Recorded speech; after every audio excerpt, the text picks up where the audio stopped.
मैं घनश्याम शर्मा जी सर का brief profile बताऊंगा। Doctor Ghanshyam Sharma is working as associate professor in department of physics, pure and applied physics, university of Kota. His area of specialization is material science. He has done his BSc, MSc, and PhD from University of Kota. His gate percentile at that time was 95.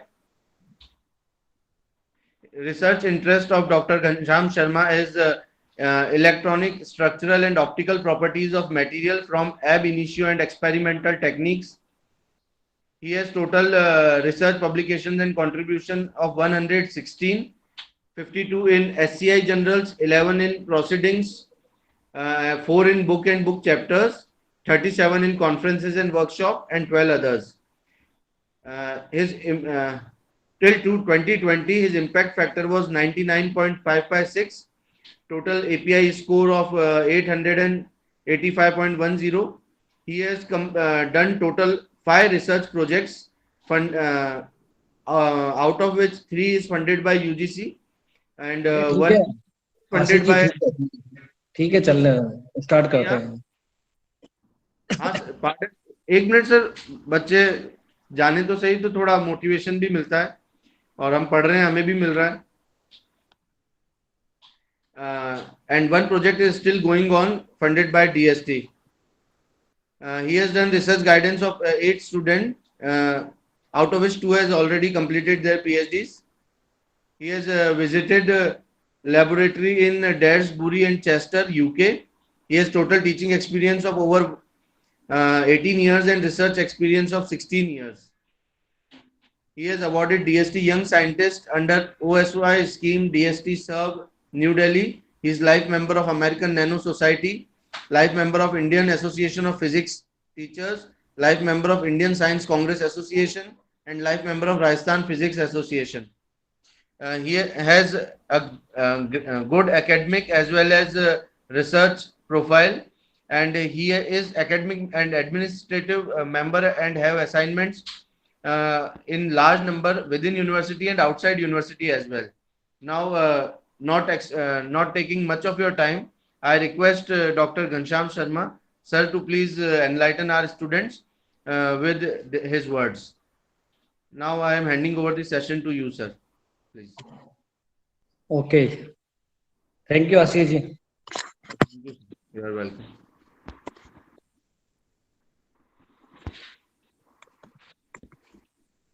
सभी को आवाज आ रही है मेरी? Yes, sir. Yes, sir. Yes, sir. Yes, sir. Yes, sir. Audible. Good morning, sir. ठीक है, ठीक। देखिए, रिसर्च सेक्शन ने मुझे 3 टॉपिक्स असाइन किया है। इसमें फर्स्ट हम डिस्कस करेंगे क्राइटेरिया ऑफ गुड रिसर्च, और in next class we will discuss the international linkages and problem encountered by researchers in India. तो पहला जो ये क्लास है, इसमें हम इस टॉपिक पे डिस्कशन करने वाले हैं।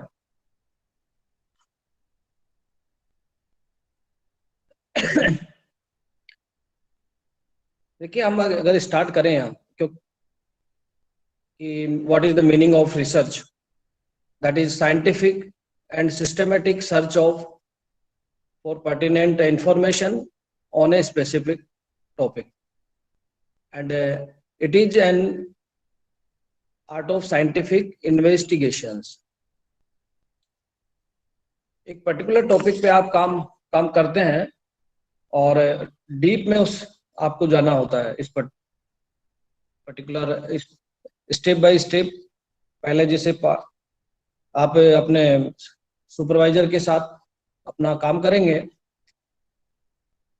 सिनॉप्सिस है, रिसर्च है।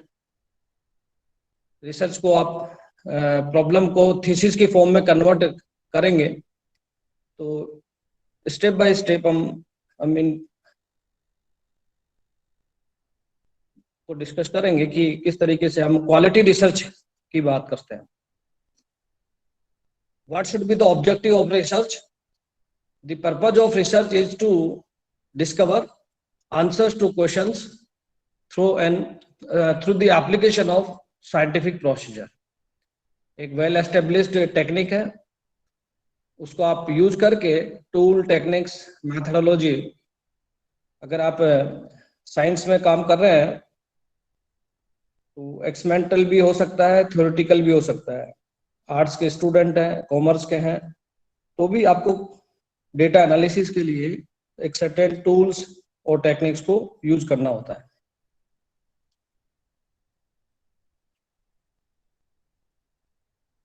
Motivation in research, what makes people to undertake research? Desire to get a research degree, जिसमें से आप लोग मैक्सिमम यही चाह रहे हैं कि एक डिग्री मिल जाए हमें और हमारा काम हो जाए. Desire to face the challenge in solving the unsolved problems. पता नहीं कितने इसके लिए काम कर रहे हैं. Desire to get intellectual joy of doing some creative work. Desire to be of service to society. तो बेसिकली ये जो चार हमारे मोटिव्स हैं, अब इसमें से डिपेंड करता है कि आपका मोटिव क्या है. किसी को डिग्री चाहिए, कॉलेज लेक्चरर है, उनको अपना प्रमोशन चाहिए, तो एक डिग्री एसेंशियल क्वालिफिकेशन होना चाहिए. लेकिन कुछ स्टूडेंट्स ऐसे हैं जिनमें एग्जैक्टली हम देखें तो कुछ करने का उनका जुनून होता है और वो डेफिनेटली आगे अच्छा करते हैं.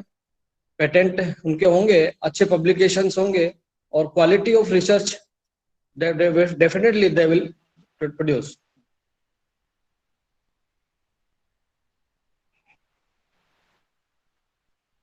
देखिए, हम इंडिया के रेस्पेक्ट में बात करें तो 2030 पॉपुलेशन के बारे में हम बात करें, यंग पॉपुलेशन, तो करीब 1461 मिलियन इंडिया की हमारी यूथ पॉपुलेशन होगी 2030 में, जो कि किसी भी कंट्री से हाईएस्ट है. अगर चाइना से कंपेयर करें, यूएस से करें, इंडोनेशिया से करें, ब्राजील से करें, तो मैक्सिमम हमारा यूथ पॉपुलेशन होगा 2030. अगर हम 18 to 23 इयर्स एज ग्रुप की हम बात करें तो दैट इज 142 मिलियंस हमारी ये पॉपुलेशन होगी. तो ग्रेजुअली ये यूथ पॉपुलेशन 2030 25-30 के ऑलमोस्ट कांस्टेंट हो रहा है, बट ये मैक्सिमम है. तो यूथ पॉपुलेशन हमारे पास मैक्सिमम है, उसका यूटिलाइजेशन मैक्सिमम और अच्छे तरीके से उसका होना चाहिए.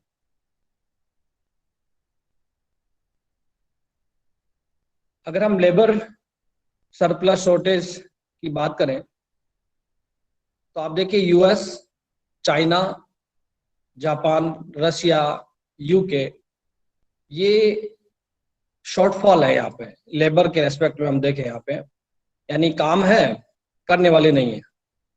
इंडिया के आप कंपेयर करें यहाँ पे 47 मिलियन हमारे पास सरप्लस में है लेबर, तो it should be utilised properly. Skill training की हम बात करें, ओनली 10% स्किल पर्सन्स है. अगर हम कोरिया से कंपेयर करें दैट इज 96%. स्किल मीन जैसे जो जिस फील्ड में काम कर रहा है उसका वो एक्सपर्ट है, बेसिकली उसको ट्रेनिंग बाकायदा है, स्किल्ड पर्सन है. तो अगर हम 10% हमारे स्किल्ड पर्सन ट्रेनिंग उनको हम दे पाते हैं, and that is very big problem for us. हम लोग क्या कर रहे हैं, कोई बता सकता है ये कहाँ का फोटो है? हॉस्टल ये नकल का है सर? बिहार का है सर एग्जाम नकल। ये बिहार का है सर, बिहार में एग्जाम कंडक्ट कर एग्जाम रही से है। बिहार का है सर। बिहार का है बिहार एग्जाम कैसे नहीं? बिहार एग्जाम, ये सर एग्जाम में पेपर चीटिंग एग्जाम हुआ में है। सर बोर्ड एग्जाम है, शायद एग्जाम का है। बोर्ड एग्जाम है सर, बिहार बोर्ड एग्जाम। बिल्कुल सही। बिहार एग्जाम का ये होगा या बीपीएससी एग्जाम का होगा? हाँ, बिहार बिहार बोर्ड का, एग्जाम का है सर, बिहार बोर्ड एग्जाम का है सर ये। हाँ, बिहार बोर्ड एग्जाम ये कंडक्ट हुआ। बिहार स्टूडेंट्स अंदर है, बाहर से उनके हित ऐसी है, शुभ चिंतक है, वो पर्चियां दे रहे हैं। तो देखिए कैसा हमारा एजुकेशन सिस्टम है। तो कम से कम इन चीजों से तो हमें बचना चाहिए।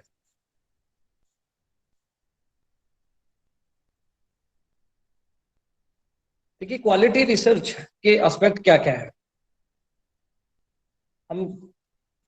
हमें क्या चीजों को अडॉप्ट करना चाहिए। First one, intelligence, honesty, curiosity, critical analysis, logical reasoning, reading, patience, orderliness, cooperation, leadership, spirit of group works. अगर आपने इन पॉइंट्स को फॉलो किया तो result will be a quality work. देखिए आपके डेटा, आपने कोई काम किया, उसमें आपको लगता है कि ये फ्लॉज है, ये कोई कमियां हैं, आप उसको मेंशन करिए। आपके रिजल्ट्स को क्रिटिकल आपको एनालिसिस, जैसे क्या हुआ कि आपने कंक्लूजन दिया, रिजल्ट्स के बाद में आप किसी और से कंपेयर किया, लेकिन आपकी स्टडी अर्लियर स्टडीज से बेटर आपके रिजल्ट नहीं है। उस सिचुएशन में आप क्या करेंगे कि क्यों नहीं है, आपको एनालिटिक करना पड़ेगा, एनालिसिस करना पड़ेगा, लॉजिक देना पड़ेगा। हो सकता है उससे पहले की स्टडी में कुछ फ्लॉज हो, कुछ कमियां हो, तो हम अपने बेटर, हमारे क्वालिटी, हमारे रिजल्ट को कंपेयर कर सकते हैं, एनालिसिस कर सकते हैं। ये एक एस्पेक्ट है यहाँ पे। दूसरा, रीडिंग। जो कल्चर खत्म हो रहा है, मोबाइल ही हमारी लाइब्रेरी है, लाइब्रेरी में स्टूडेंट जाते नहीं है। रिसर्च स्टूडेंट की संख्या हम देखें तो हमारी रिसर्च लाइब्रेरी में, सेंट्रल लाइब्रेरी में ये संख्या नहीं के बराबर है। तो वो कल्चर ही खत्म हो रहा है धीरे धीरे। स्पिरिट ऑफ वर्क, ग्रुप में काम करना है। एक सुपरवाइजर के अंडर में 5 से 10 स्टूडेंट हैं, आपस में डिस्कशन करिए, ग्रुप डिस्कशन करिए, एक दूसरे की प्रॉब्लम को शेयर करिए, तो आपको डेफिनेटली कुछ न कुछ नए आइडियाज आएंगे। तो ये कुछ पॉइंट्स हैं जो हमें फॉलो करने चाहिए।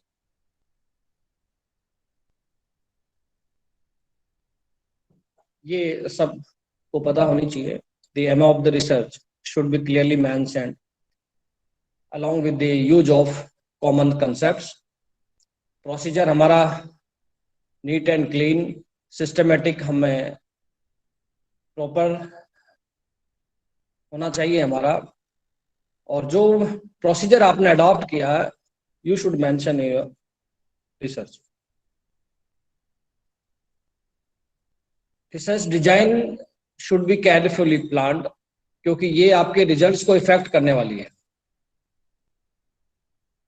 Flaws in the procedural design should be sincerely reported by the researcher. जैसा मैंने अभी आपको कहा, कुछ फ्लॉ आपको लग रहा है, कमियां आपको लग रही है, तो आप उसको मेंशन जरूर करिए।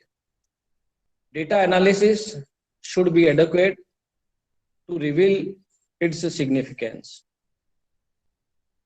The methods used during the analysis should be appropriate. Reliability and validity of the concerned data should be checked carefully. Conclusions are needed to be confined and limited to only those data which are justified, adequate, provided by the research. तो conclusion ऐसा नहीं होना चाहिए, जैसे आपका chapter 1 लिया, 2, 3, 4, तो different chapters के कंक्लूजन में भी डिफरेंट, और it should B maximum half page से ज्यादा कंक्लूजन आपका नहीं है. कंक्लूजन पढ़ते ही किसी रीडर को ये पता लग जाना चाहिए कि आपने क्या किया. Quality of research, that is originality, significance, criticality, impact, and accuracy. These are certain parameters of the quality research. अब हम किसी भी रिसर्च की क्वालिटी को कैसे एनालिसिस करेंगे, इसके कुछ पॉइंट्स हैं जो हम अभी डिस्कस करने वाले हैं. किसी भी जर्नल के क्वालिटी के एस्पेक्ट में हम बात करें तो ये कुछ इवैल्यूएशन टूल्स हैं, जैसे journal citation report, web of science, Scopus, SCI,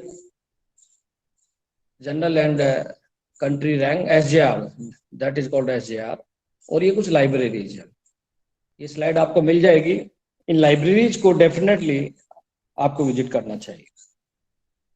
please presentation visible नहीं हो रही है, मैंने लॉगिन किया वापस से. सभी के साथ हो रही है सर, हो रही है. हो रही है सर. हो रही है सर. 15 हो रही है सर. नेटवर्क का इशू हो सकता है आपके. सर आपका कैमरा ऑफ है. हाँ ये बात है, कैमरा ऑफ है सर का. नहीं, स्लाइड्स नजर आ रही है. यस सर, स्लाइड नजर आ रही है पर सर कैमरा ऑफ है. कैमरा का क्या करेंगे आप? चलिए ऑन कर देते हैं. अट्रैक्टिव होता है ना सर, सामने होता है. ठीक है, चले आगे. Thank you sir. Yes sir. General citation report, web of science, Scopus, SJR, ये कुछ पैरामीटर्स हैं जिससे हम जनरल क्वालिटी को असिस्ट कर सकते हैं. General citation report which is published every year, June month में पब्लिश होता है. 2023 का साइटेशन रिपोर्ट अभी जून 24 में पब्लिश होगा. क्वालिटी, कितने नंबर ऑफ पेपर्स हैं इस पर्टिकुलर जर्नल पब्लिश करता है, क्या साइटेशन है, ये सब पे ये रिपोर्ट बेस्ड है बेसिकली.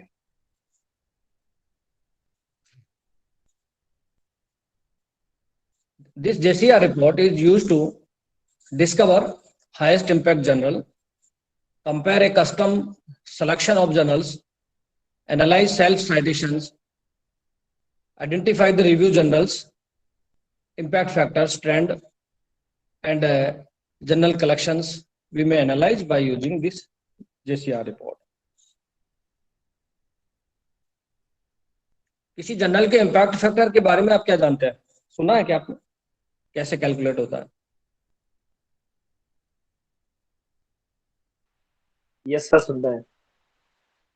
ठीक है, तो अभी आप स्क्रीन पे देखिए, ये रैंक को रिप्रेजेंट कर रहा है. ठीक है, ये एब्रीविएशन ऑफ जर्नल है, जर्नल का टाइटल है, that is review educational research. ISSN जानते हैं क्या होता है? Yes sir. बताइए क्या होता है? इंटरनेशनल बुक का नंबर होता है sir, like a tag. International standard number. Serial number. ISBN number होता है. International serial number sir. Standard serial number होता है sir. International serial number sir.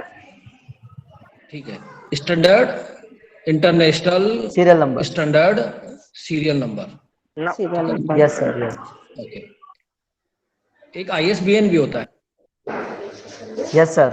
हाँ सर सर वो बुक के पीछे होगा ISBN। बुक के लिए होता है। बुक हाँ, बुक के लिए होता सर वो तो बुक के लिए ISN is for research. ये international standard book number number.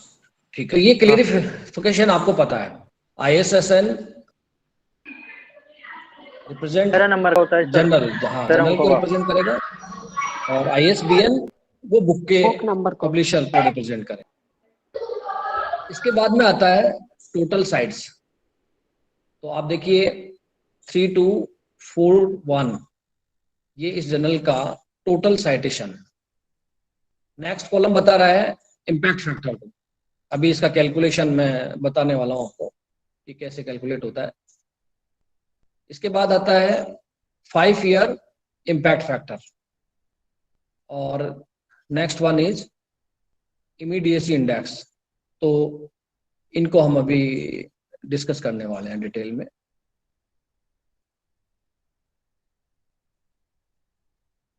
देखिए, पहले हमें एक JCR यानी general citation report year select करना है।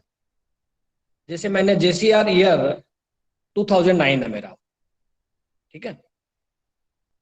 तो 2009 का इम्पैक्ट फैक्टर क्या होगा वो हम कैसे कैलकुलेट करें, तो उस पर हम बात करें। देखिए,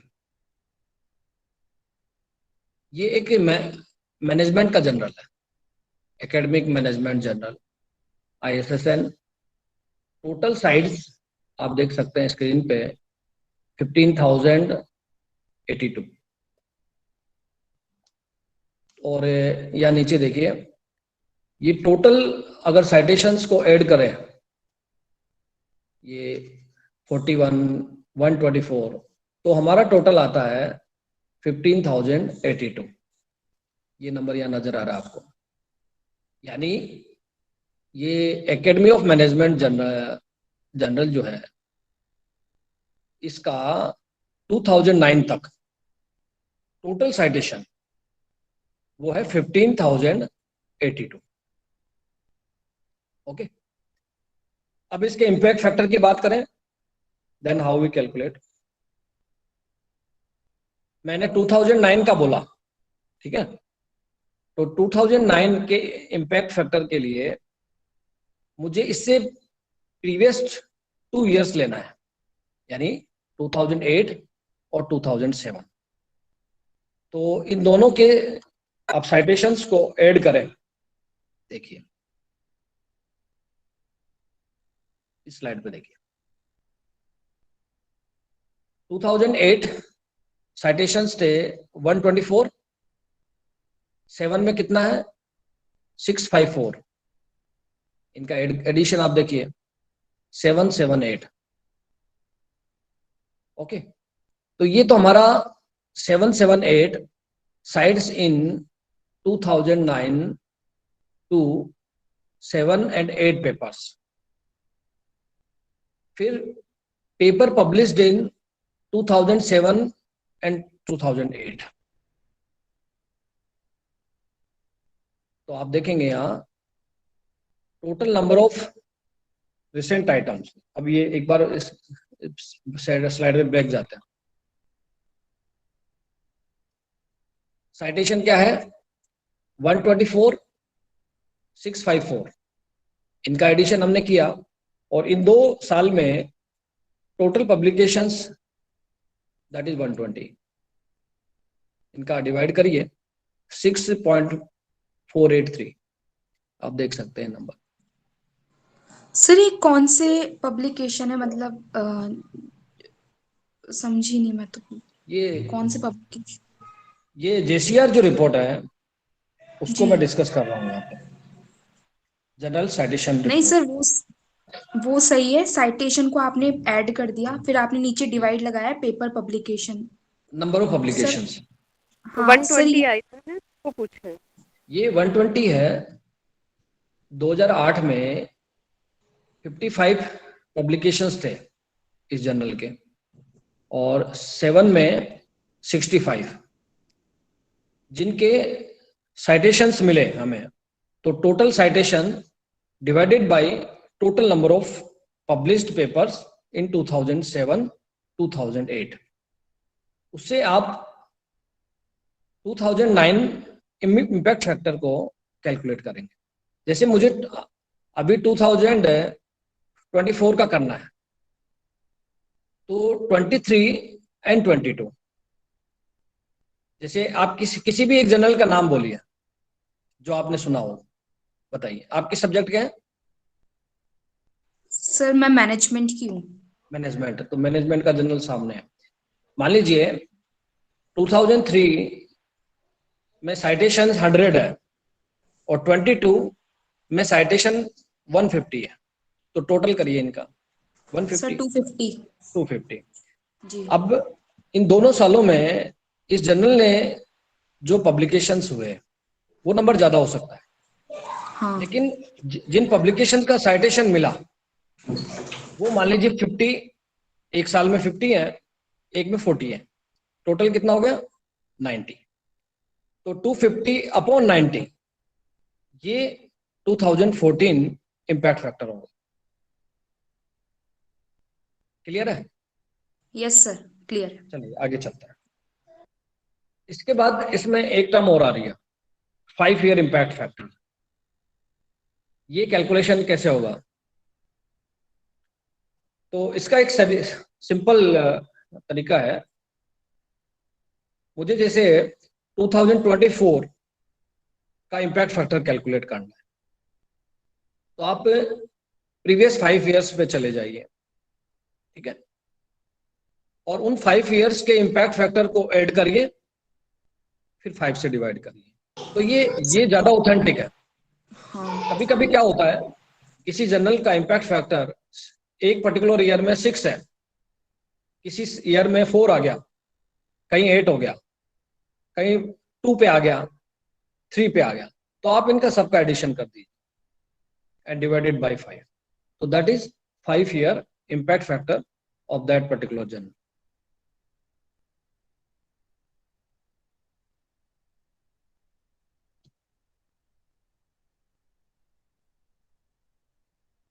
इम्पैक्ट फैक्टर के बारे में आप अब कुछ हमने डिस्कस किया, तो इससे हमें ये पता लग रहा है कि कोई भी आर्टिकल कितना फ्रिक्वेंटली साइट हो रहा है, लेकिन ये किसी इम्पैक्ट फैक्टर किसी पर्टिकुलर ऑथर के बारे में इंफॉर्मेशन नहीं दे रहा है। जैसे मान लीजिए आपका नाम ये किसी भी एक स्टूडेंट का नाम ले लीजिए, मान लीजिए एक्स स्टूडेंट है, तो उस स्टूडेंट की, उस रिसर्च स्कॉलर का कोई पर्टिकुलर इंफॉर्मेशन नहीं है, ये जर्नल का है basically. This is general impact factor. Author के बारे में इंफॉर्मेशन नहीं है यहाँ पे। इम्पैक्ट फैक्टर अगर 1 से ठीक है, तो इसका मतलब उस जर्नल को हम ठीक मान सकते हैं कि वो फ्रिक्वेंटली साइटेड है, यहाँ पे हो रहा है। अगर हायर है दैट इज ओके, अच्छा है। इसके अलावा इमीडिएसी इंडेक्स, ये पर्टिकुलर ईयर में पब्लिकेशंस एंड साइटेशंस, उनका रेशियो है बेसिकली। जैसे एक एग्जांपल आप स्क्रीन पे है, इसी जर्नल ने 100 आर्टिकल्स पब्लिश किए 2009 में, ठीक है, और साइटेशंस कितने हैं? 1000। तो अगर हम इसके रेशियो की बात करें, citation upon publication, that is 10। तो immediacy index of that particular journal will be 10। इसी तरीके से अगर हम इस एकेडमी ऑफ मैनेजमेंट जर्नल, इसका हम कैलकुलेट करें, तो आप देख सकते हैं यहाँ पे 2009 पब्लिकेशन है इसके 41 और साइटेशन 41 एंड पब्लिकेशन इज 57। इस रेशियो को आप देखें, दैट इज 0.719। तो इमीडिएसी इंडेक्स ये वेरी करता है ईयर टू ईयर, इसमें काफी वेरिएशन हो सकता है, लेकिन इम्पैक्ट फैक्टर चूंकि 2 साल के डेटा पे बेस्ड है, वो मोर ऑथेंटिक। 5 ईयर इम्पैक्ट फैक्टर ये इससे ईयर इम्पैक्ट फैक्टर से भी ज्यादा होता है intake, क्योंकि ये 5 साल का एवरेज है. This is average of 5 years.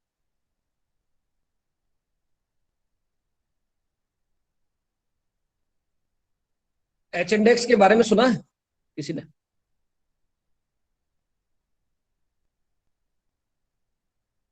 एक बार मैम ने डिस्कस किया था। H index, I10 index. तो अभी कितने स्टूडेंट ऐसे हैं जिनका गूगल स्कॉलर अकाउंट बना हुआ है? जीमेल सबका होगा? हाँ सर। हाँ सर, Definitely बना सबका लिया होगा. था उस दिन। तो इसमें अगर हम उसी से बात लिंक करें, है सर, क्या कह रहे हैं बेटा? उसी की वजह से लिंक है ना, जीमेल से ना। हाँ हाँ हाँ. तो मैंने एक पर्टिकुलर ऑथर का लिया ये 403. ये टोटल साइटेशन है जब से पब्लिकेशन स्टार्ट हुए. ये 5 ईयर का डेटा भी देता है कि लास्ट 5 ईयर्स में क्या साइटेशंस है. H index, total H index, last 5 year H index, I10 index, total and last 5 year. I10 index यहाँ पे, चलिए वो स्क्रीन हम अभी एक बार डिस्कस करते हैं.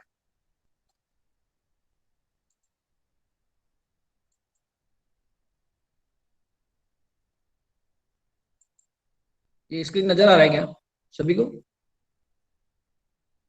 हाँ सर। Yes sir. आ रही है सर। तो मैंने एक ऑथर का ये ओपन किया है स्कॉलर यहाँ पे. तो यहाँ हम देखें, पहले आपने जैसे यहाँ क्लिक करिए शो मोर, तो आप देख रहे हैं यहाँ टोटल आर्टिकल्स कितने आए हैं? 71. ठीक है ना? और ये जो भी मैंने आपको बताया, this is 403.11 and I10 index is 11 और बाकी रिमेनिंग 195, 7 और 5. तो गूगल स्कॉलर आपको ईयरली डेटा भी दे रहा है, ये देख सकते हैं आप. जैसे 2023 41 साइटेशन, 22 39 साइटेशन. तो यह ईयर वाइज डेटा आपको अवेलेबल मिलेगा, किसी भी ऑथर का आप सर्च कर सकते हैं. दूसरा, मैंने ईयर पे कलेक्ट किया, कनेक्ट किया, तो आप देखिए ये ईयर वाइज डेटा है. पब्लिकेशंस, ये साइटेशंस एंड ये दिस इज ईयर. इस ईयर में ये पब्लिकेशन हुआ और ये साइटेशन.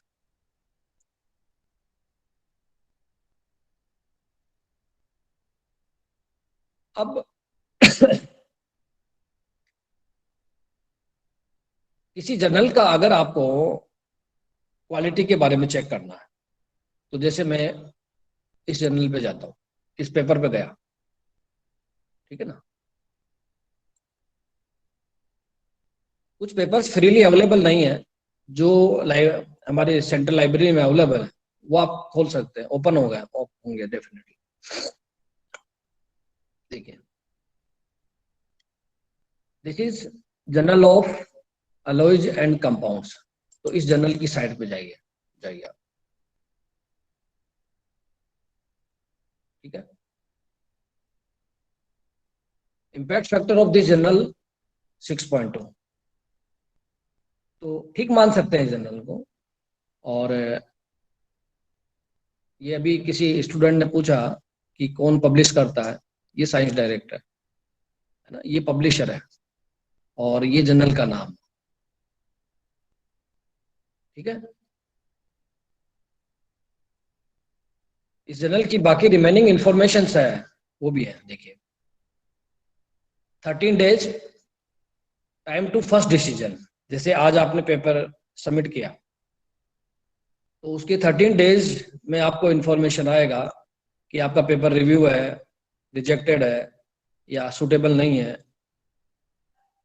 वो 13 डेज में कोई न कोई इंफॉर्मेशन आपको मिलेगा।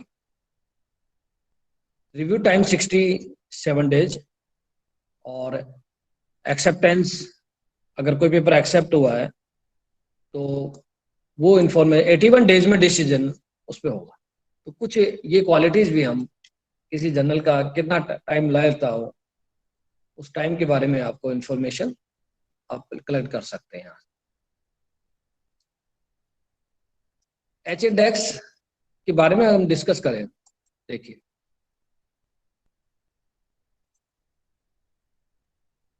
ये विजिबल है slide? Yes, yes sir. Sir, visible. Yes, sir. इस एक्सिस पे साइटेशंस हैं, इधर आपके number of papers.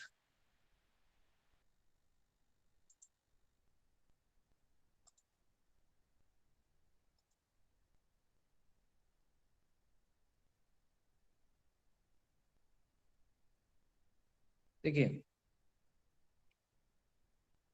First H paper, H एक नंबर है ना। जैसे मैंने एच वैल्यू लिया 10, ठीक है। तो फर्स्ट 10 पेपर्स का ये, जैसे एक पेपर का ये साइटेशन है, फिर ये दूसरा साइटेशन, ये साइटेशन, फिर ये साइटेशन, ये साइटेशन, देन ये। तो इस एक्सिस पे नंबर ऑफ इस ऑथर का हम देखें ईयर वाइज, तो इनिशियल जो पेपर्स हैं इसके 10 पेपर का साइटेशन आपको बहुत काफी है यहाँ पे, वो 10 से ज्यादा है। जैसे ये नंबर यहाँ पे इस एक में स्ट्रेट लाइन ड्रॉ करें तो इस पॉइंट के ऊपर आप देखिए साइटेशंस इक्वल टू पेपर्स, इस particular point equal to H. तो व्हेन एच इज 10, तो 10 पेपर्स का एटलीस्ट 10 साइटेशंस, ठीक है ना। इसके बाद में आप नंबर ऑफ पेपर्स बढ़ रहे हैं लेकिन साइटेशन डिक्रीज हो रहा है। तो अभी मैंने आपको जैसे ये बताया ना,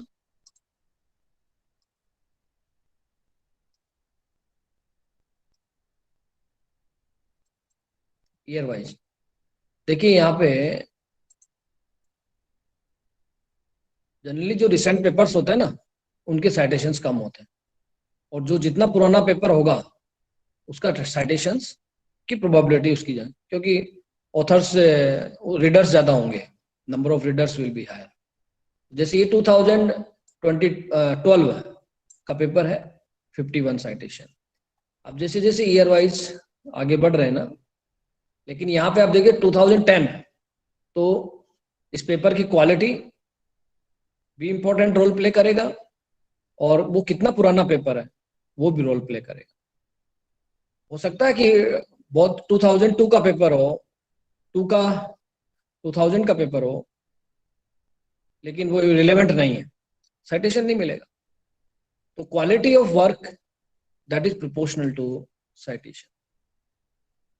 तो जितना साइटेशन है तो मिल रहा है और पर्टिकुलर पेपर का, तो वो क्वालिटी एस्पेक्ट हम एक मान सकते हैं। तो इस केस में हम बात करें व्हेन h इक्वल टू 10, यानी 10 पेपर्स जिनका 10 एटलीस्ट 10 साइटेशन, तो that will be H index of that particular author. ये ऑथर मैट्रिक है, ध्यान रखिए आप लोग, ये ऑथर की प्रॉपर्टी है, ऑथर इंडेक्स।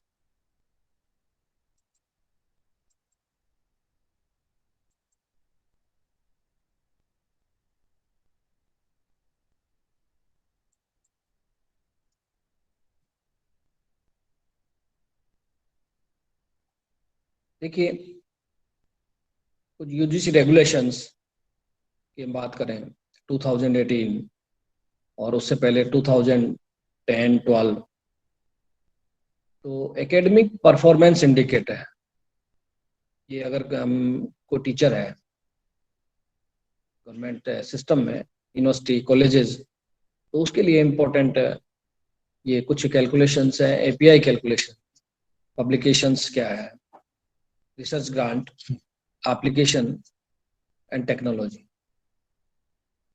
तो क्वालिटी रिसर्च है, आपने क्वालिटी वर्क किया है, कोलैबोरेशंस आपने किया है, कोलैबोरेशंस क्वालिटी वर्क प्रोड्यूस करता है।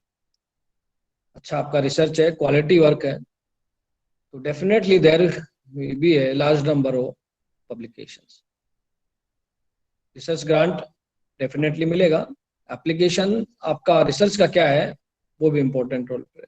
पेटेंट है, टेक्नोलॉजी मीन पेटेंट, आपने क्या टेक्नोलॉजी ट्रांसफर किया, आपकी रिसर्च का इंडिया के रेस्पेक्ट में क्या इंपॉर्टेंस है उसका। तो these are the certain parameters which is based on our quality research.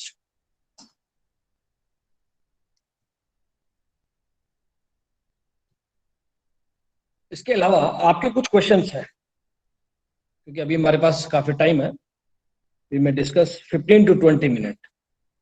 तो कोई क्वेरी है, यू में आस्क।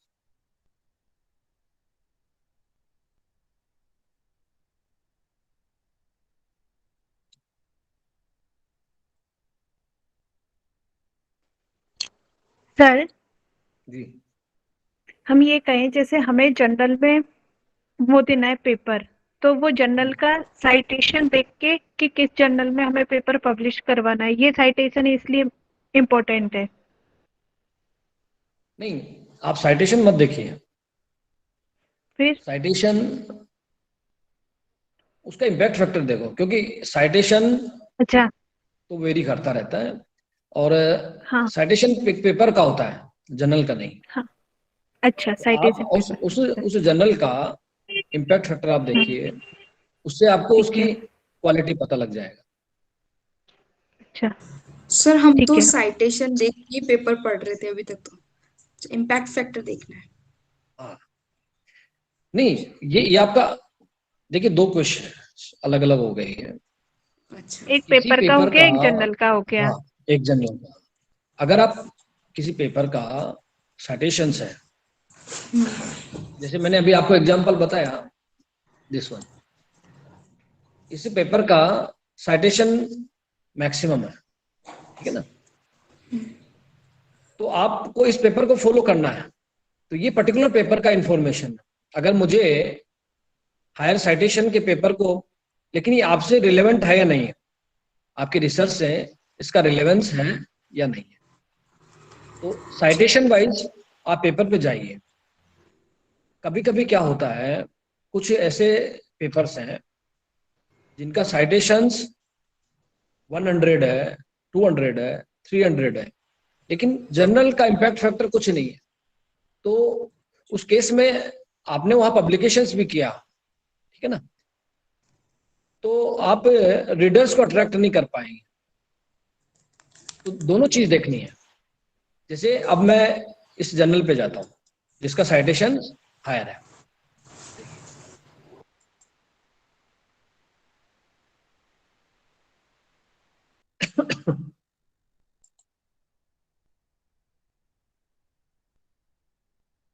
इम्पैक्ट फैक्टर इसका है 3.3, तो ठीक है, मैंने आपको बताया 1 से ऊपर है। अच्छा ये मैथमेटिक्स के स्टूडेंट हैं भी, मैथ्स वाले, मैथमेटिक्स कोई है मैथमेटिक्स का? Yes sir. Yes sir. Computer science? Hello कोई भी एक मैथमेटिक्स का, अगर आपने कोई पेपर रिव्यू किया है, देखा है, तो आपने आइडिया है आपको कि मैथ्स के जर्नल्स का क्या इम्पैक्ट फैक्टर होता है? अराउंड 1.8 2 के आसपास रहता है सर। देखिए मैथ्स में क्या है, एक प्रॉब्लम है, एक तो रिसर्चर्स नंबर कम होता है। तो अगर मैथमेटिक्स के किसी जर्नल का इम्पैक्ट फैक्टर 0.5, 0.6, 0.2, मैं तो कहता हूँ 0.2, तो वो जर्नल भी हम ठीक मानते हैं। 1.8 2 ये तो बहुत जो फिजिक्स में जिन जर्नल्स का 20 इम्पैक्ट है, मैथमेटिक्स में वो 2 के इक्विवेलेंट है। क्योंकि अगर वर्कर्स कम है, रिसर्चर्स कम है, तो साइटेशंस डेफिनेटली कम होगा। तो मैथमेटिक्स के जर्नल्स का अगर हम देखें, कंपैरिजन करें 1 to 1, तो जैसे अमेरिकन फिजिकल सोसाइटी, इसी तरीके से मैथमेटिकल सोसाइटी इक्विवेलेंट है, दोनों प्रेस एक जैसी है। तो एक में हाईएस्ट इम्पैक्ट फैक्टर है, हम देखें तो 15 है, 20 है, 22, लेकिन मैथमेटिक्स जर्नल 2 है, 2.2 है, एंड तो वो हम वहां नहीं कह सकते कि 2 है तो ये उससे कम है। Quality will be at par. ये मैथमेटिक्स सर जी।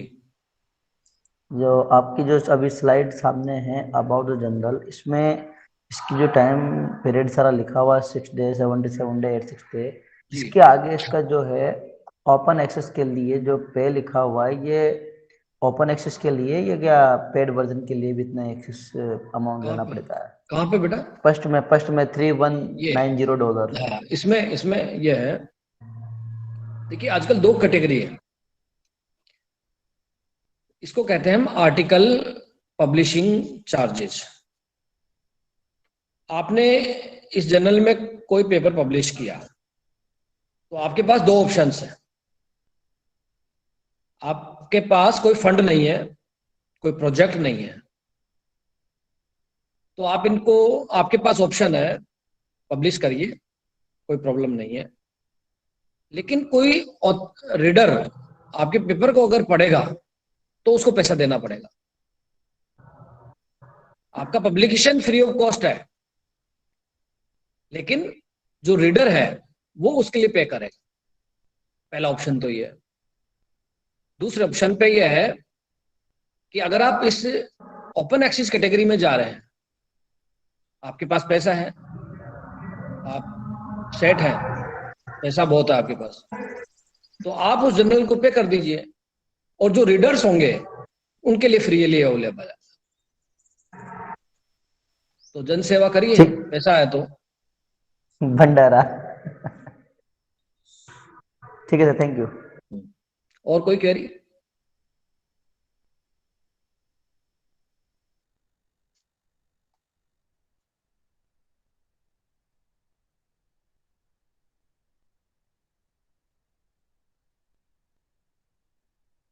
इसके बाद में जेसीआर रिपोर्ट के इवोल्यूशन पे जाऊंगा। अभी कोई सवाल है तो बोलिए।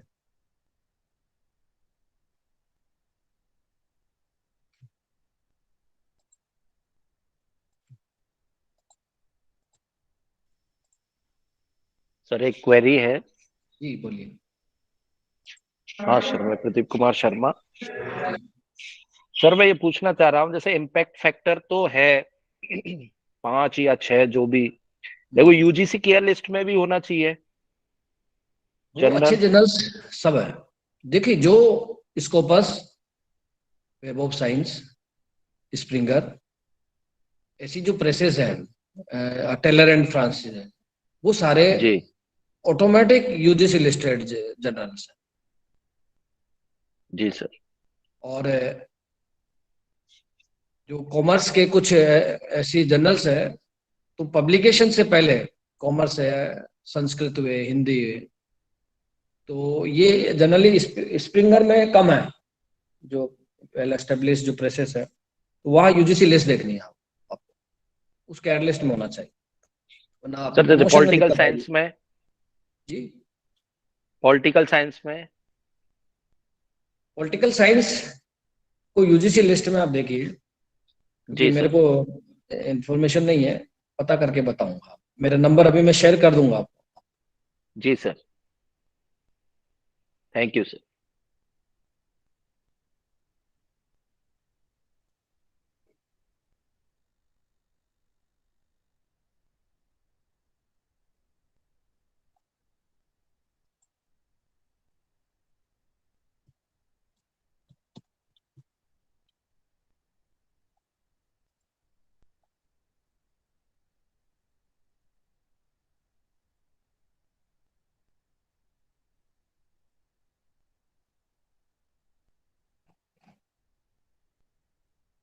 ये 2024 अभी आएगी जून में, जैसे मैंने आपको बताया। 23 की हम बात करते हैं, डिस्कस कर सकते हैं।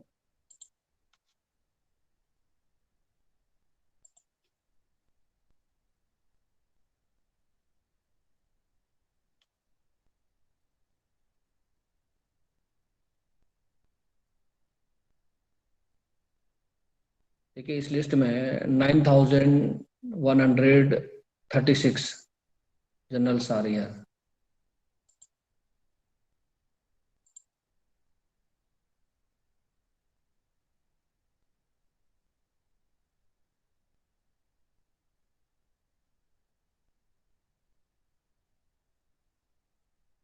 ये फाइल ओपन हो रहा है, तब तक कोई सवाल है तो बोलिए।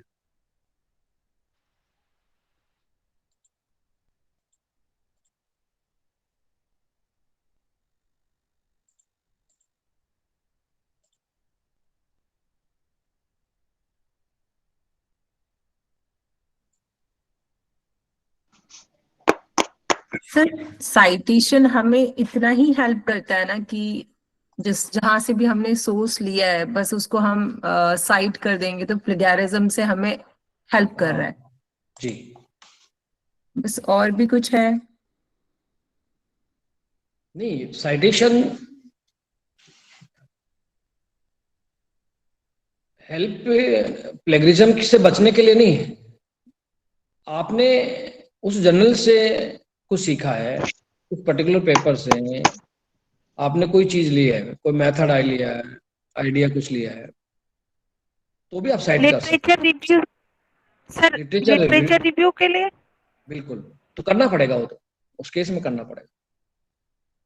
जो रिलेवेंट स्टडी है, हाँ जी, उनको जनरली क्या करते हैं स्टूडेंट्स, जैसे आपने सिनॉप्सिस तैयार किया सर, फिर उसी से रिलेवेंट आपको कोई वर्क मिला, तो आपको लगता है कि अगर मैं साइट करूंगा तो ये काम तो हो चुका है, तो उस कैंडिडेट छुपा देते हैं चीजों को, हाइड कर लेते हैं। ऐसा नहीं करना चाहिए। अगर कोई वर्क पहले हो रहा है, हो चुका है, प्रॉब्लम नहीं है। मैंने कहा ना, क्रिटिकल एनालिसिस, आप उस वर्क को अगर रिप्रोड्यूस कर पा रहे हैं और उसमें आप नया क्या ऐड कर रहे हैं, नई टेक्नोलॉजीज के साथ आप काम करिए, उस डेटा को रेफरेंस मान के आप काम कर सकते हैं। तो ऐसे केस में आपको साइट करना चाहिए।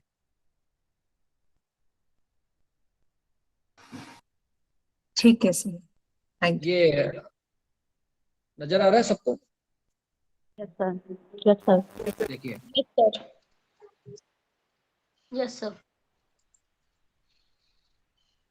ये देखिए इस लिस्ट में हम देखें लगभग सभी सब्जेक्ट है इसमें। आप देखिए अकाउंटिंग पर्सपेक्टिव, ठीक है, ये इसका एब्रिविएशन है, यूएस से पब्लिश होगा, और ये इस कैटेगरी में ESCI, एक साइटेशन। सर आप ये किस में ओपन कर रहे हैं, स्कॉलर में?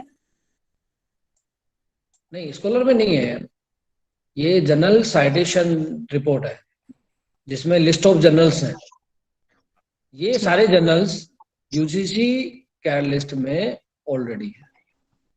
आप गूगल पे जाइए, जर्नल साइटेशन रिपोर्ट 23 डालिए, आपको लिस्ट मिल जाएगी। Okay sir. ये एक्सेल सीट है, और विद इम्पैक्ट फैक्टर डालेंगे वो भी मिल जाएगा आपको। ये तो मैंने लिस्ट लिया है, लेकिन आप इम्पैक्ट फैक्टर क्या है, टोटल साइटेशन क्या है, पब्लिकेशंस क्या है, वो सारा इंफॉर्मेशन मिलेगा। तो इसमें मैंने आपको बताया टोटल, देखिए दिस इज अराउंड 9000 जर्नल्स हैं इसमें, इस लिस्ट में। तो मैक्सिमम जर्नल्स को ये डेटाबेस कवर करता है।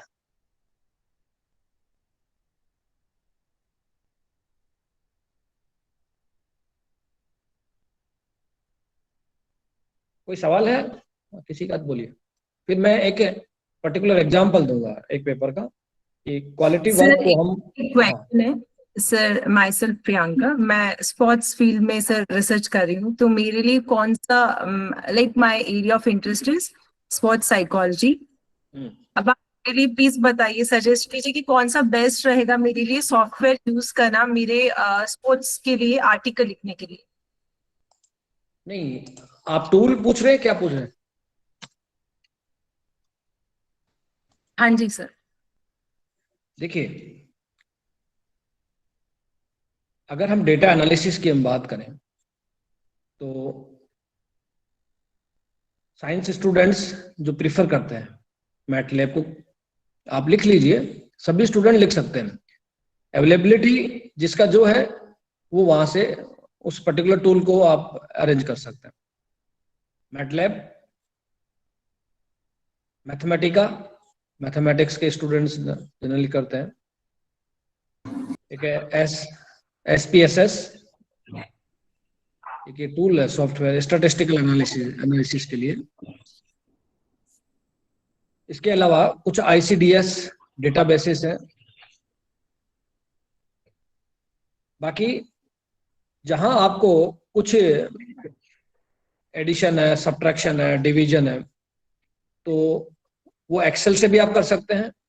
एक ओरिजिन आता है प्लॉटिंग के लिए, प्लॉटिंग सॉफ्टवेयर है, उसको भी आप यूज कर सकते हैं। सुना है ओरिजिन का नाम? सर आपने ICDS बोला था क्या? हाँ सर ICDS तो होम साइंस से रिलेटेड है ना? नहीं नहीं, वो अलग चीज है। ये सॉफ्टवेयर डेटाबेस है बेसिकली। अच्छा ICDS। इंटीग्रेटेड चाइल्ड वाला नहीं, वो अलग है, अलग है। अच्छा दैट इज अच्छा अलग, डिफरेंट। Okay sir. तो अभी स्पोर्ट्स का किसी ने कहा मेरे को, यस सर। तो सर देखिए बिकॉज थोड़ा सा इजी टू यूज हो जाए हमारे लिए, फर्स्ट टाइम भी ये यूजिंग। हाँ जी। आपको मैं ये रिकमेंड करूंगा कि जो स्पोर्ट्स के जर्नल्स हैं ना, उनको एक बार पढ़िए आप। वहाँ क्या रिसेंट टूल्स, जैसे ये 2023 का रिपोर्ट मैंने ओपन किया, तो 2023 में ये जर्नल किस टेक्निक को, किस टूल को यूज कर रहा है, उस पर आप जाइए, उसको देखिए। जर्नल ओपन करने से ना, जर्नल ओपन करेंगे ना, तो आप किस फील्ड में काम करना चाह रहे हैं उससे रिलेवेंट पेपर्स पे जाइए।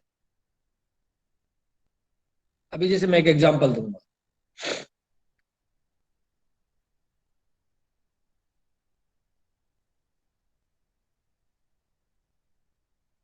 Any query? सर आप एग्जाम्पल दे रहे थे। हाँ,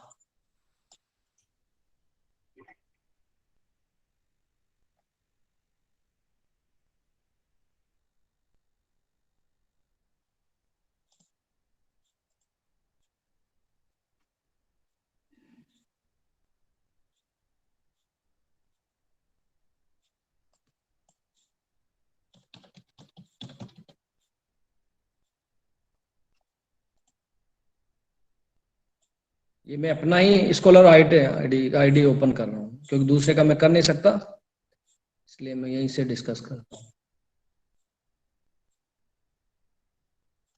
अब यहाँ देखना पड़ेगा कि फ्रीली कौन सा एक्सेस हो रहा है।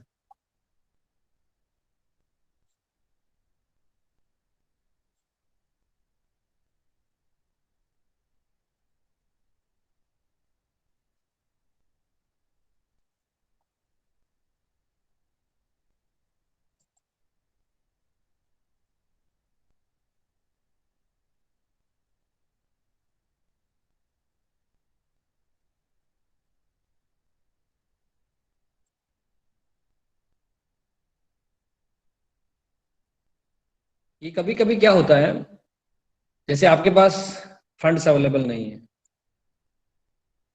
लेकिन आप ओपन एक्सेस कैटेगरी में जाना चाह रहे हैं, यानी आपके पेपर को रीडर्स पढ़े, तो ऐसी सिचुएशंस में आप उस एडिटर से आप रिक्वेस्ट कर सकते हैं। तो कुछ केसेस में वो आपके रिक्वेस्ट को एक्सेप्ट करके ओपन एक्सेस कैटेगरी में आपके पेपर को इंक्लूड कर सकते हैं। तो ये वही केस है, उसी कैटेगरी का है, जहां हमने रिक्वेस्ट किया and this is open access, कोई भी ओपन कर सकता है इसको। तो सर मतलब आपने उस जर्नल के एडिटर को कॉल किया? हाँ, मेल किया, ईमेल। हाँ ये जब हम पेपर सबमिट करते हैं, हाँ जी, तो हमसे दोनों ऑप्शन मांगते हैं, ओपन एक्सेस और विदाउट ओपन एक्सेस। तो हम ओपन एक्सेस में गए, लेकिन रिक्वेस्ट किया कि हम पे नहीं कर सकते, but this work is novel and this is suitable and excellent work for beneficial for users. तो उस केस में आप जस्टिफाई करते हैं तो वो ऑथर एक्सेप्ट कर सकता है। ऑथर की रिक्वेस्ट पे एडिटर में एक्सेप्ट। आप ओपन एक्सेस पे गए, फिर सर क्या रिक्वेस्ट लाइक क्या ऑथेंटिसिटी शो करनी पड़ेगी? आपको एडिटर को सेटिस्फाई करना पड़ेगा, आपके जस्टिफिकेशन देना पड़ेगा प्रॉपर। कभी कभी क्या होता है, आपने मैन्युस्क्रिप्ट भेजा, मैन्युस्क्रिप्ट जानते हैं ना, मतलब उसका समरी टाइप, प्रतिलिपि। हाँ, जैसे ये पेपर है ना, हाँ जी, तो इस पेपर का पब्लिकेशन से पहले जो फॉर्मेट है वो Yes, मैन्युस्क्रिप्ट है, वो that is called manuscript. Print preview होता है इस टाइप का। हाँ, ऐसा मान Blueprint सकते हैं। type।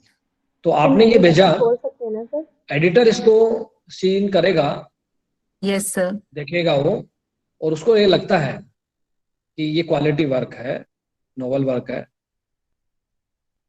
तो वो उस कैटेगरी में उसको राइट है, कर सकता है। अच्छा, फ्री ऑफ कॉस्ट इस एपीसी कैटेगरी में आप बिना किसी पेमेंट के पब्लिश कर सकते हैं। तो आप देखिए इस तरीके से ये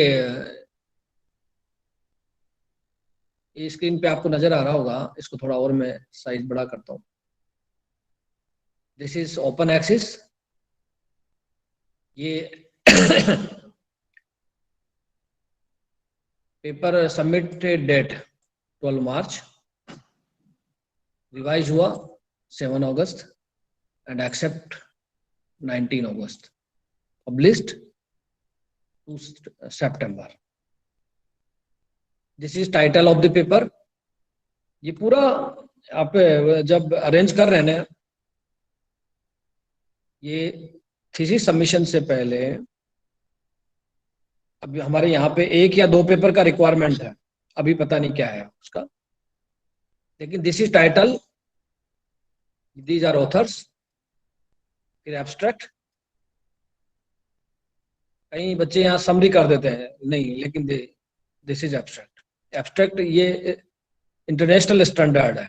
टाइटल हो गया, ऑथर्स नेम, फिर एब्स्ट्रैक्ट, इंट्रोडक्शन, इसमें रिव्यू आता है और आप क्यों काम कर रहे हैं, आप क्या प्रेजेंट कर रहे हैं, इसका स्ट्रक्चर क्या है पेपर का, वो इसमें आएगा। देन टूल आप क्या यूज कर रहे हैं, क्या टेक्निक्स है, वो टेक्निक्स यहाँ पे आएगा सर। इसके बाद रिजल्ट्स, रिजल्ट सेक्शन है सारा, जिसमें डिफरेंट पार्ट्स हैं। रिजल्ट्स के बाद में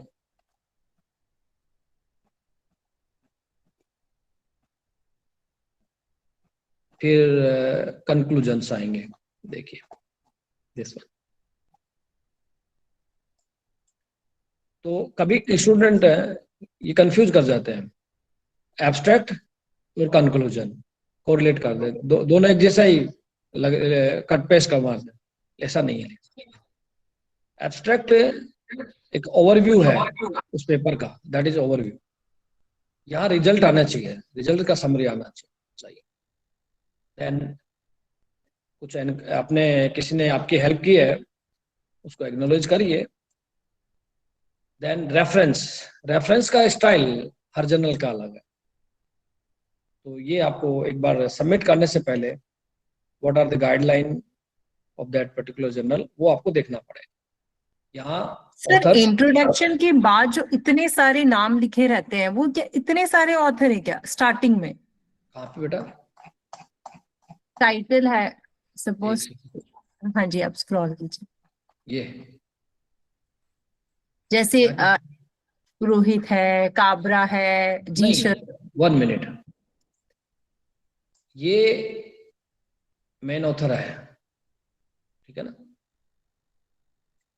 ये एक सपोर्टिंग ऑथर है जो कि जनरली सीनियर स्टूडेंट होता है, ये सुपरवाइजर है। तो आप अपने पेपर में सुपरवाइजर को भूल जाएंगे क्या? है? सर मेरा हाँ, मेरा एक क्वेश्चन था। मैम आपने कंप्लीट कर दिया? आप पूछ रहे थे या फिर? हाँ सर मेरा एक क्वेश्चन था। सर मेरा परसों प्रेजेंटेशन था एक यूनिवर्सिटी ऑफ तमिलनाडु में, पेपर प्रेजेंट किया था मैंने। तो सर उन्होंने ऐसे बोला बार बार कि आपका जो डेटा है वो प्राइमरी है या सेकेंडरी है। तो मेरा तो वो पूरा डेटा सेकेंडरी था, है ना। तो क्या सर सेकेंडरी डेटा के जो पेपर होते वो पब्लिश नहीं होते? नहीं, मैं बस ये पूछ रही थी आपसे। किस रेस्पेक्ट में आपका डेटा सेकेंडरी था ये बताइए। हाँ पहले जी सर, सेकेंडरी कैसे? सेकेंडरी मतलब मैंने जो भी आर्टिकल वगैरह पढ़े थे, जर्नल पढ़े थे, बुक्स पढ़ी थी, सिर्फ उनके रेफरेंस थे, प्राइमरी नहीं था मतलब वो। ठीक है, मतलब वो आपका काम नहीं था, एम्पिरिकल नहीं था। हाँ सर, हाँ ना। हाँ। तो बेसिकली आपने जो प्रेजेंट किया जी, that was not your original work, आपका ओरिजिनल वर्क नहीं था, जी वो रिव्यू था। जी सर, रिव्यू था बिल्कुल। That is review. हाँ तो देखिए रिव्यू जो पार्ट, रिव्यू आर्टिकल का उतना ही वेटेज है जितना पेपर का है। अच्छा, अगर आप उसमें अपना कुछ कंट्रीब्यूशन दे रहे हैं ना, आपका अपना भी डेटा ऐड करिए उसमें। हाँ सर, पैराफ्रेजिंग था, जैसे सर बताए थे कल, आशीष सर ने कल क्लास ली थी, वो पैराफ्रेजिंग तो था, रिव्यू था, पैराफ्रेजिंग था, बट प्राइमरी नहीं था, एम्पिरिकल नहीं था वो। हाँ तो वो थीसिस के लिए इम्पोर्टेंट नहीं है, लेकिन पब्लिकेशंस में रिव्यू आर्टिकल्स का उतना ही वेटेज है जितना एक जर्नल पेपर का। अच्छा तो सर, रिव्यू आर्टिकल यू में पब्लिश, कोई प्रॉब्लम नहीं है, लेकिन आप अपना कुछ डेटा उसमें डालिए। अगर 100% आपका डेटा है, ठीक है ना, ठीक, यानी आपका डेटा पे ही आपने काम किया, तो वो आपका खुद का नॉवल वर्क हो, ठीक है ना, तो आप उसको किसी जर्नल में डाल सकते हैं पब्लिकेशंस के लिए। लेकिन आपने मैक्सिमम तो रिव्यू है 90%, 10% आपका डेटा है, जी तो पब्लिकेशन तो कोई दिक्कत नहीं है। अभी मैं एक जर्नल बताता हूँ।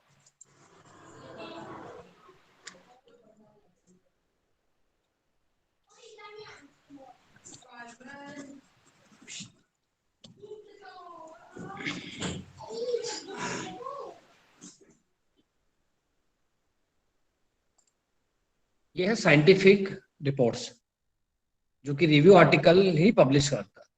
अब आप देखिए इस जर्नल क्वालिटी की,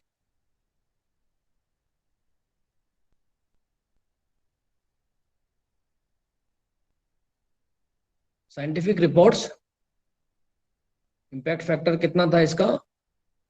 4.6 इन 2022।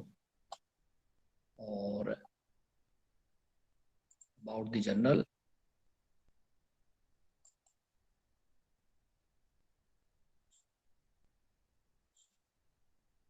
ये देखिए 5 ईयर इम्पैक्ट फैक्टर है 4.9। तो साइंटिफिक रिपोर्ट्स, यानी रिपोर्ट्स का मतलब, अच्छा इसमें ये भी है, जैसे आपने कोई वर्क किया जी, क्रिटिकल एनालिसिस नहीं किया, आपने रिजल्ट्स ले लिए सारे कि हमने ये टेक्निक यूज किया, दिस इज रिजल्ट, फिर कोई दूसरा टूल किया, ये रिजल्ट्स, मेथड अलग किया, फिर ये रिजल्ट्स, फिर उनको कंपेयर किया।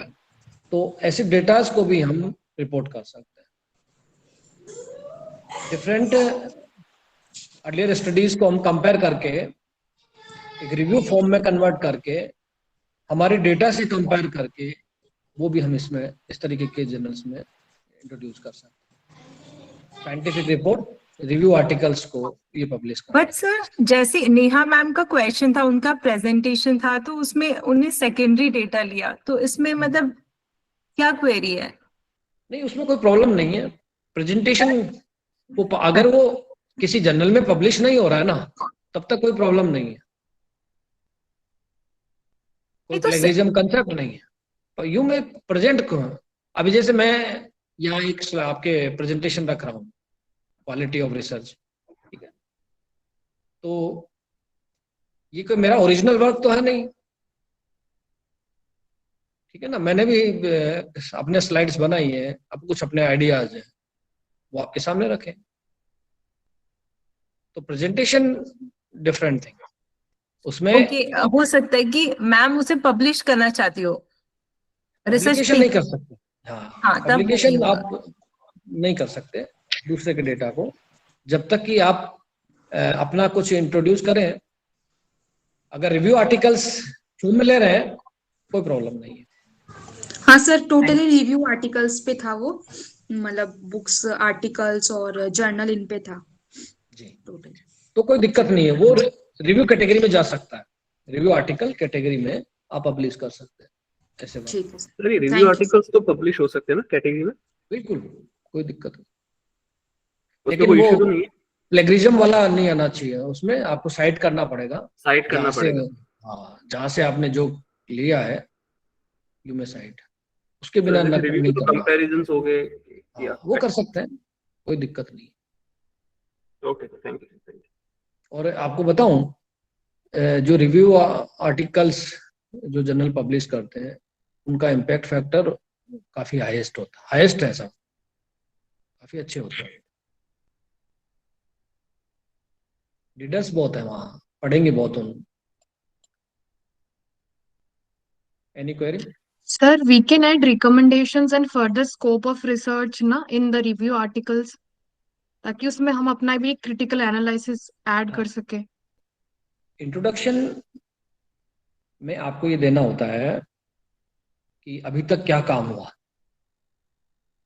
ना। जैसे ये मैंने बताया ना आपको CDP2, तो इस मटेरियल पे अभी तक क्या स्टडी हुई।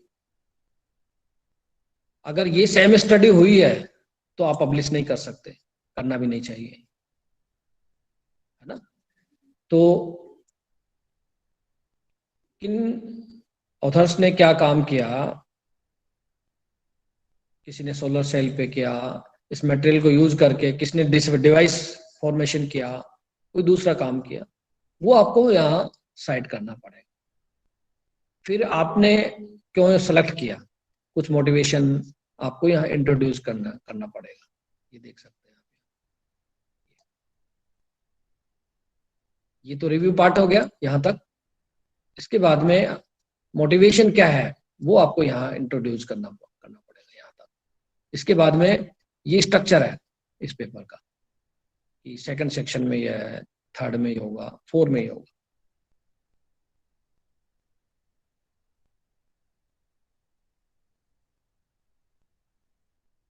सर, मैं रिकमेंडेशन बोल रही थी कि जैसे रिव्यू पेपर में हम अपना क्रिटिकल एनालिसिस के अंदर हम अपना रिकमेंडेशंस और फर्दर हमें क्या लगता है कि उस फील्ड में कोई स्कोप है अगर आगे फ्यूचर रिसर्च का, वो ऐड कर सकते हैं हमारे पास। बिल्कुल कर सकते। हाँ सर, वो सजेशन फॉर्म में आ जाएगा ना, सजेशन। देखिए, मैं आपको एक चीज बताता हूँ।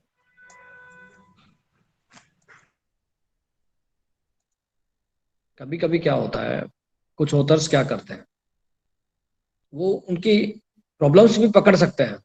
अगर आप उस स्टडी को कैलकुलेट करें, री एनालिसिस उसका करें। जैसे किसी ने क्या किया, ये कोई एक्स पैरामीटर है, ये कोई वाई पैरामीटर है, ठीक है। अब स्टैंडर्ड जो एक्सपेरिमेंटल टेक्निक्स है वो कुछ ऐसा स्टडी बता रही है।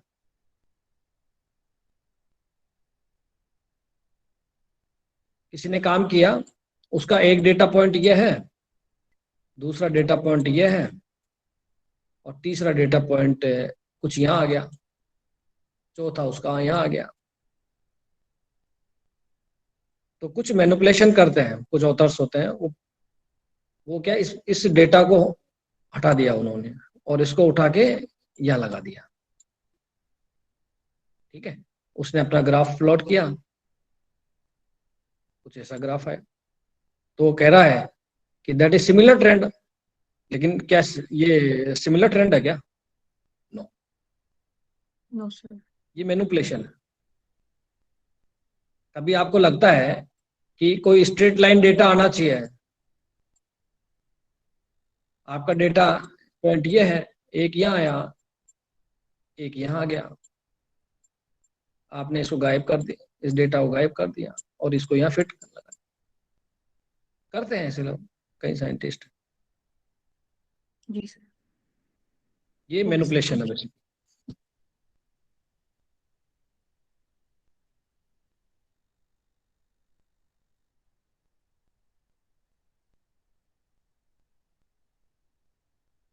यस, और बोलिए। सर मैं ये पूछना चाह रहा था सर, बहुत सारे पेपर पेड होते हैं तो उनका सर अपन DOI नंबर लेके साइंस ऐप पे डाउनलोड कर सकते हैं। कर सकते तो हैं। पर मेरे सीनियर ने बोला है कि ये अनएथिकल है, ऐसा मान लो करना नहीं चाहिए, या फिर नहीं, उसमें आप क्या करिए, डाउनलोड कर सकते हैं, आप पढ़ भी सकते हैं, उसको साइट करना पड़ेगा।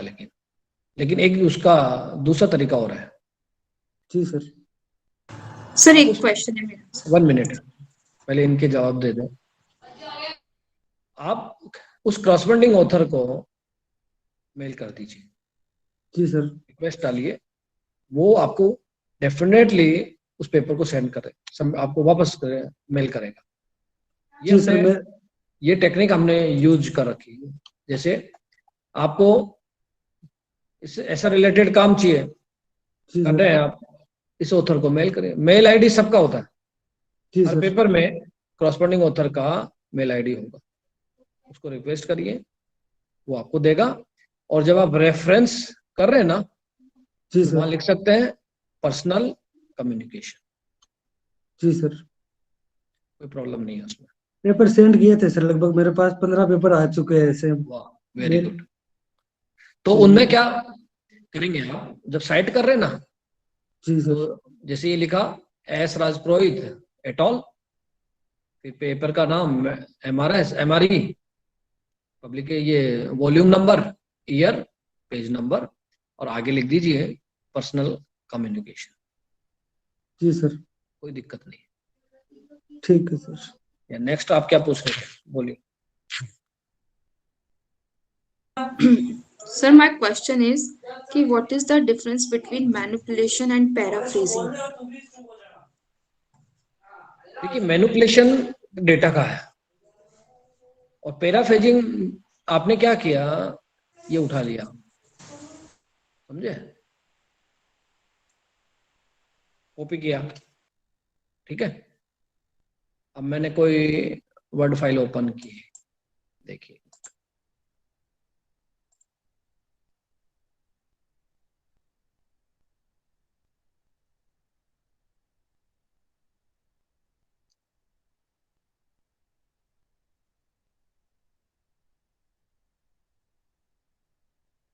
अब आपको ये लगता है कि एज इट इज तो रख नहीं सकते, प्लेगरिज्म में पकड़े जाएंगे। तो क्या करते हैं, यहाँ क्या किया आपने, ये लिख दिया, ठीक है ना, कैडमियम कुछ था, यहाँ लिख दिया CD।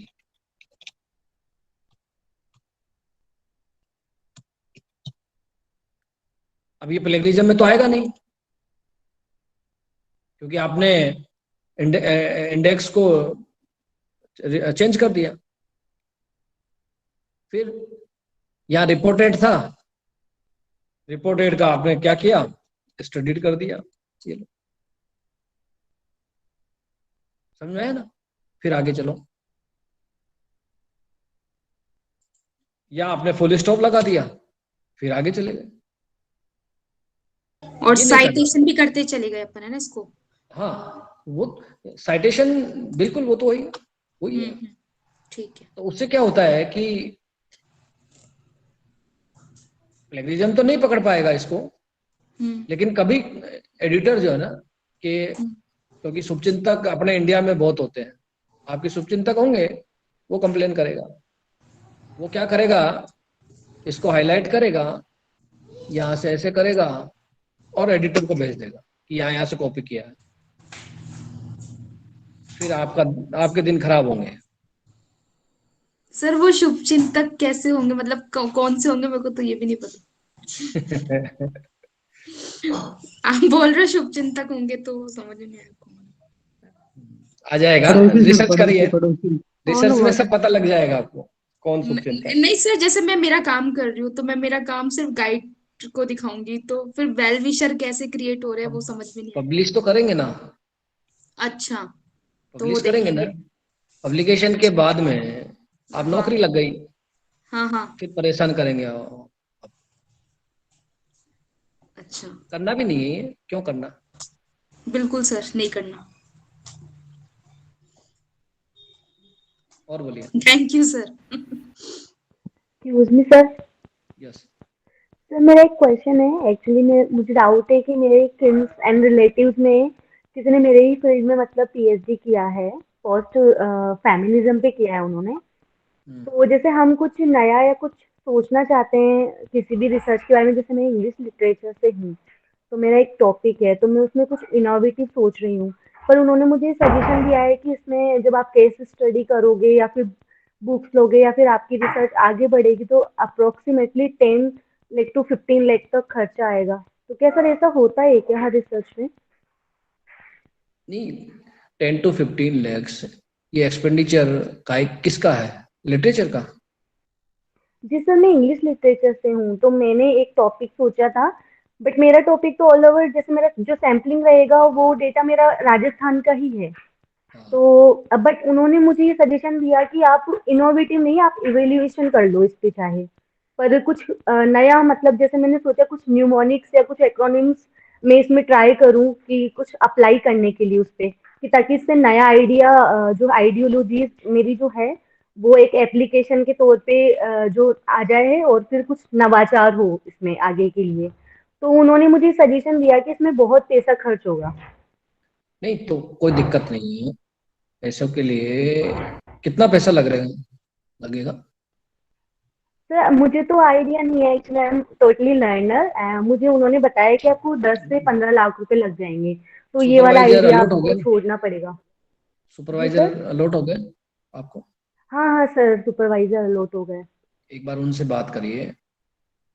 और आपके उनसे भी मैंने की बात जी, बट सर वेग सा रिप्लाई था थोड़ा, तो मुझे अभी भी समझ में नहीं आ रहा कि सर मुझे इतनी मेहनत से एक टॉपिक पे मैंने सोचा, क्या मुझे वो छोड़ देना चाहिए या फिर उसी पे मैं करूँ मेहनत और।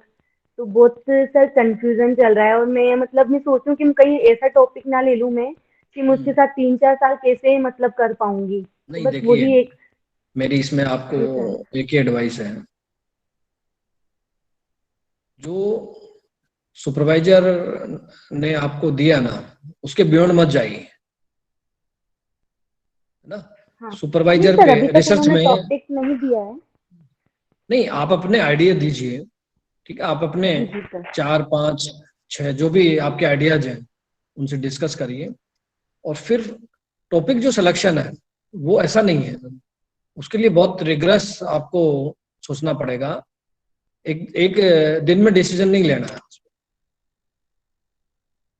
ना। टॉपिक सिलेक्शन से पहले आप गूगल पे जाइए, लिटरेचर के हैं तो कोई दिक्कत नहीं है, सेम टाइटल किसी का नहीं होना चाहिए। टाइटल अगर सेम नहीं है तो आपकी 90% प्रॉब्लम खत्म हो गई। टाइटल अगर सेम है तो फिर दिक्कत है। हाँ, टाइटल तो सेम नहीं है अभी तक। तो सर ने भी मुझे बोला कि आप और सोचो, अच्छे से करो, अभी मार्च तक आपको स्नॉप्सिस करना है तो और अच्छे से करो, कोई भी सजेशन चाहिए तो मुझसे लो। पर वो बस सर थोड़ा इकोनॉमिकली वो बात जो पता चली ना, उससे थोड़ा माइंड वो हो गया था कि ऐसा हुआ तो फिर कहीं मेरी रिसर्च बीच में रुक ना जाए, बस वही चीज मैं सोच रही थी। नहीं, वो काम आप बाद में भी कर सकते हैं, आपका उस इनोवेटिव आइडिया को कुछ फंडिंग एजेंसीज हैं, मैं प्रोजेक्ट सबमिट कर सकते हैं आप, वो मैं नेक्स्ट क्लास में करूंगा डिस्कस। तो वहां पे आपको 5 से 10 लाख का कुछ फाइनेंशियल असिस्टेंस मिल सकता है। Okay okay sir, okay, thank you so much sir. Sir PhD में एडमिशन तो ले लिया है जोश जोश में, अब सर इसका डर नहीं खत्म हो रहा। अभी तो स्टार्टिंग हुई है, इतना डर लग रहा है, समझ ही नहीं आ रहा कैसे क्या होगा। जो डर गया वो मर गया, हाँ हाँ। इसलिए बिना डरे सुपरवाइजर के कांटेक्ट में रहिए। सुपरवाइजर के जो स्टूडेंट्स हैं और जी जो सर। सीनियर स्टूडेंट्स हैं जो उनके अंडर में पीएचडी कर चुके हैं, उनसे दोस्ती बढ़ाइए। सीनियर्स लोगों से कैसे कांटेक्ट करें? सुपरवाइजर से कांटेक्ट नंबर लीजिए।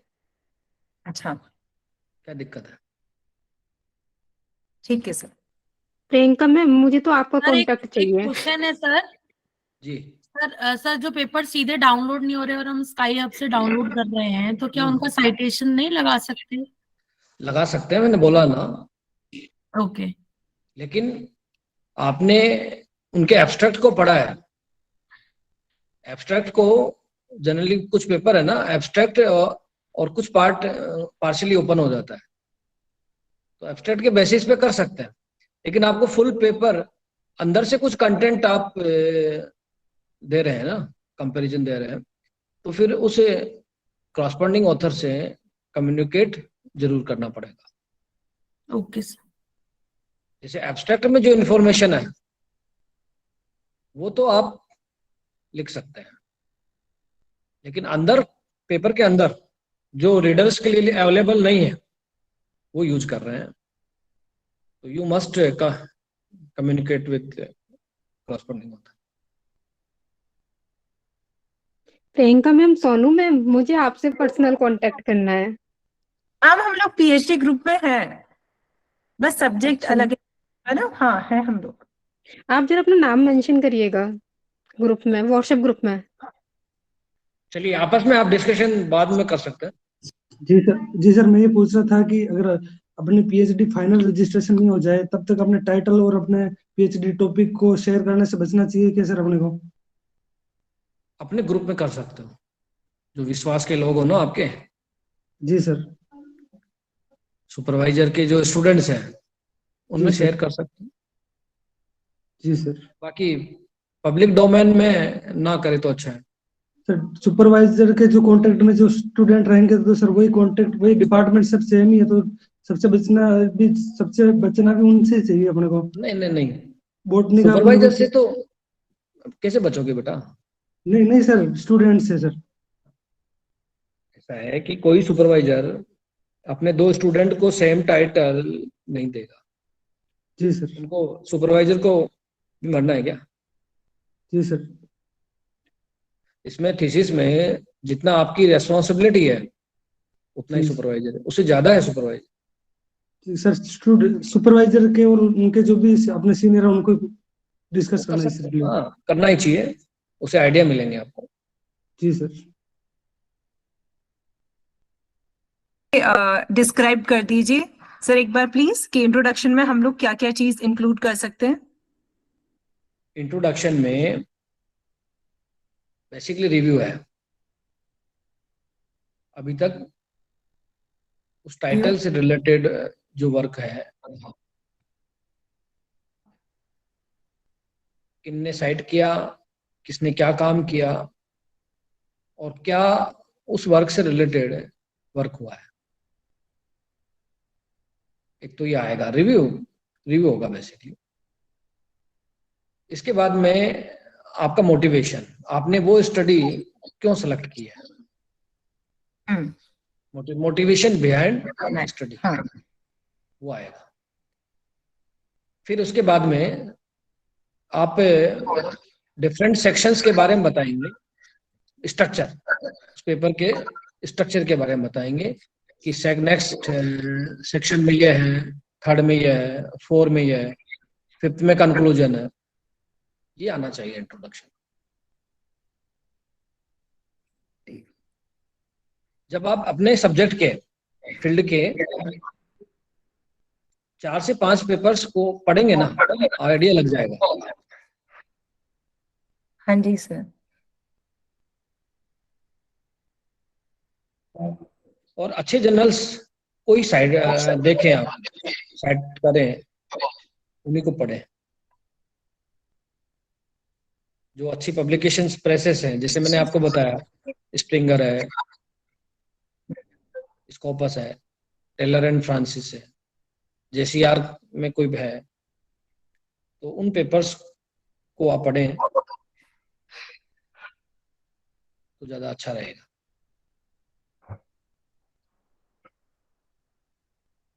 Thank you sir.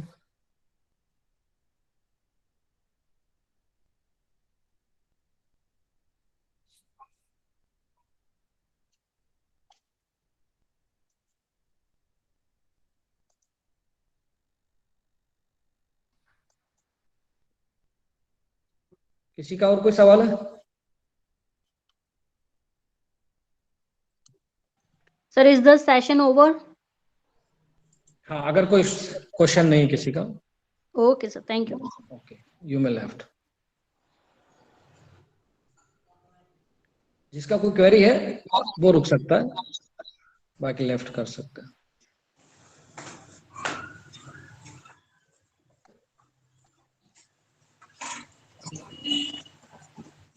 सर, जो हमें रिसर्च पेपर पब्लिश करने होते हैं वो क्या हम लोग हमारे सिनॉप्सिस के बाद पहले करते हैं? नहीं, सिनॉप्सिस के बाद, सिनॉप्सिस के बाद और रजिस्ट्रेशन के बाद सर।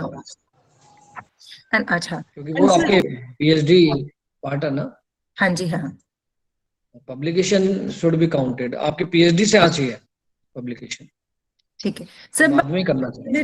हाँ जी, इज इट नेसेसरी कि जो मेरा सिनॉप्सिस का टॉपिक होगा और मेरा आर्टिकल का टॉपिक वो सिमिलर होना चाहिए समहाउ? ऐसा नहीं, कोई जरूरत नहीं। एक्सट्रीम मतलब अपोजिट भी हो सकते हैं ना, कुछ डिफरेंट फील्ड भी हो सकता है। हाँ, लेकिन आपके थीसिस का कंपोनेंट होना चाहिए, थीसिस का पार्ट है ना वो स्टडी आपके थीसिस का पार्ट होनी चाहिए। अच्छा, आर्टिकल भी? क्योंकि देखिए, आप पब्लिकेशन तो कहीं कर सकते हैं, 5 कर सकते हैं, 10 कर सकते हैं, लेकिन जो रिक्वायरमेंट है रिसर्च सेक्शन का 2 पेपर या 3 पेपर, वो आपके उस थीसिस से आना चाहिए। बाकी आप कहीं कोई लिमिट नहीं है। अच्छा, लेकिन कम से कम उस वर्क से related publication you should publish. नहीं, इतना काफी रहेगा। लाइक मेरा जो आर्टिकल होगा वो स्पोर्ट्स फील्ड से होगा, बट मेरे थीसिस वाले टॉपिक से नहीं होगा। कोई दिक्कत नहीं है, कोई प्रॉब्लम नहीं है उसमें, लेकिन आपकी थीसिस से भी पब्लिकेशन आने चाहिए, यानी थीसिस जो वर्क है मतलब ना, वो सेपरेटली होना हाँ, चाहिए हाँ, थीसिस से। वो तो होना चाहिए। ठीक है सर, वो भी होना चाहिए। तो सर हमें हमारा देखिए, उससे 1 मिनट, इन्होंने स्पोर्ट्स का बात की है, इसमें क्या है इशू, आपकी जब थीसिस बाइंड होगी उसके पीछे पब्लिकेशंस एनक्लोज होते हैं। अगर कि आपका पब्लिकेशन नंबर 3, 4, 5 जो पब्लिकेशन थीसिस से कनेक्टेड है, रिलेटेड है, वो लगाते हैं। तो जब एवोल्यूशन के लिए थीसिस जाएगा तो एक्सपर्ट को लगता है कि दिस इज क्वालिटी, वो ज्यादा नहीं दिमाग लगाएगा उसमें। थीसिस जाएगी 10 से 15 दिन में वो एक्सेप्ट करके भेजते। लेकिन पब्लिकेशन नहीं है, पब्लिकेशन आपने लगाए, इररिलेवेंट है, थीसिस से कनेक्टेड नहीं है, तो फिर थोड़ा दिक्कत रहता है। तो थीसिस पब्लिकेशन आप 10 करिए, लेकिन थीसिस वर्क से रिलेटेड भी 3-4 पब्लिकेशंस होना चाहिए। मैंडेटरी तो 1 या 2 है, लेकिन जितने पब्लिकेशंस आपके हैं, इवोल्यूशन उतना ही आपका फास्ट होगा। ये मेरा मानना है सर। सर, मिनिमम कितने पब्लिकेशन होनी चाहिए पीएचडी सबमिशन के लिए? पहले 2 होते थे।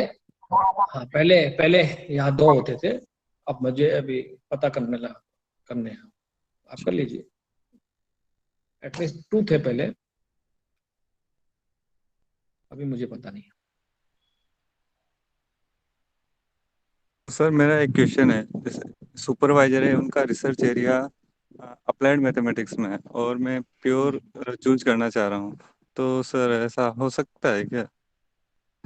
चलिए सुपरवाइजर से बात करिए, अगर वो करा सकते हैं तो ठीक है, नहीं सुपरवाइजर चेंज कर।